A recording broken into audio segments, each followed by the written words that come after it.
Well folks, of course I did a couple of days ago a tune setup for the Nismo GT-R with one of the crazy Bugatti Chiron engine swaps, this time for another very popular top speed car. I remember back before the engine swaps are even readily available, this was already one of the quickest cars you could build out of the standard motor. Now that it's got the Chiron engine, even more so. It's kind of crazy that it's running nearly 1,000 horsepower more than the ZR1 engine was, up around 1,000 horses, now like 1850. So obviously you will want to put the Bugatti engine into it. It's about 1.6 million, so just like the Nismo GT-R there. As far as the other stuff, the upgrades, visually speaking, as you could kind of tell, I haven't done that much to the aero. In fact, I haven't fitted the wide body on this one like I did with the GT-R Nismo. You can if you want to. I've opted to remove the rear ducktail wing, and that's pretty much it, visually. So you can choose to do or not to do whatever aspects you want. Obviously, it has the aftermarket rims as well, which were wider.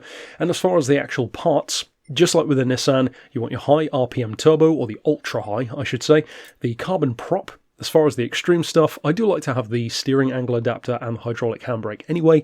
You don't necessarily have to for top speed racing, but I'll leave it down to you. I've gone for the ceramic brakes, mostly for the looks, and of course the NOS system as well. As far as the racing stuff, you want your racing silencer, the intercooler, of course the pads. Like I said about the ceramics, you could go for the drilled or slotted discs or the ceramics. We've got the race clutch and flywheel, the suspension, transmission, and racing soft tyres.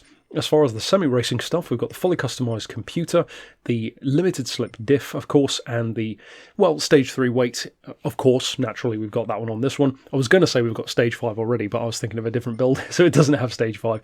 We've got the power restrictor, the ballast. You don't need those for this, but it's handy to have them. Stage 2 weight, naturally, and as far as the sports stuff, stage 1 as well. And of course, it comes with the sports hards anyway. So if I recall, I think that's actually even simpler to build than the Nismo was. There are a couple of things that you don't need, whereas on the Nismo you do, like the torque vectoring diff, for example. Then as far as the actual settings, I know everyone has their own preference. Obviously, the big advantage that this has over the GT-R is it's a lot lighter, but then the disadvantage is, part of the reason why it's lighter is it's rear-wheel drive instead of all-wheel drive, so the control could be a little bit more squirrely. I've actually taken a bit more of a Gran Turismo 6-speed build kind of approach, and it's cool to see that it actually still works really well. This is very stable through corners, even doing like 315, 317 miles an hour without NOS through a corner, and it still holds the corner really well. It actually kind of reminds me of what the Pagani Huayra used to feel like back in the Gran Turismo 6 days. So as far as the suspension, we've got the rear ride height on 105, 115 on the front. As far as the anti-roll 3, we've got the dampers as low as they can go all round. As far as the springs, 3.5 on the front, 3.3 on the back, 3 degrees of camber. Then as far as the toe, we've got 0.10 out on the front, 0.20 in on the rear, for stability of course. As far as the diff, I've opted for 5, 60 and 5. That is a very much throwback differential setup to the Gran Turismo 6 days. For the NOS, I've got it set all the way up to power. Again, you could lower it if you want it to last a bit longer, but I like it to be a proper high-end shot of nitrous. As far as the transmission, I've opted for 560 on the auto setting. That gives you a pretty good mix of a good cruising speed, a good speed with NOS, and a little bit of extra potential for drafting as well, just in case you want to get up around 350 plus miles an hour without hitting the red line. This will do around 340 with NOS, probably 350 or more with slipstream. I haven't double checked. And if you do find that you need maybe a little bit more or less, of course you can just adjust that auto setting. If you need more draft, increase the number. And if you want the natural speed, so without NOS and without slipstream to be higher, then lower the number a little bit. Obviously don't affect them too much. You don't want the gears too short or too long. As far as the power restriction, the ballast, none of that's touched. As far as the downforce, that isn't adjustable here either with the settings that I'm going for. And then, of course, you can see all the stuff that we've fitted. So all that remains is to, as always, jump out to Special Stage Route X so that, of course, I can show you what it can do in action. Now, I already kind of spoiled it. This thing will do, I think it's up around 323, 325, something like that without NOS or slipstream, with a very slight amount of wind. Even with a headwind, you can get up around 320, I think it is, something like that. Through the corner, it can even hold 317, 320, that kind of area.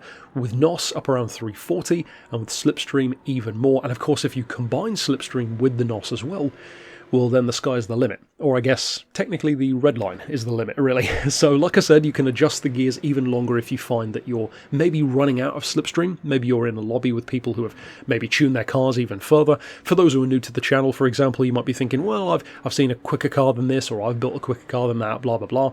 I've said it before, I'll say it again. None of my builds are designed to be the quickest in the world. They're designed for people who don't have as much experience with tuning, to give them at least a fighting chance in a number of different lobbies. Not to set world record laps or beat everyone they come across, but at least to feel like they have a fighting chance. And of course, as I've said before, there's no point in building the world's fastest, because as soon as you give it to anyone else, it's not the fastest anymore. If you do decide to use the build, I hope of course you have a ton of fun with it. Check out the Nismo build if you haven't already. They're both very good through corners.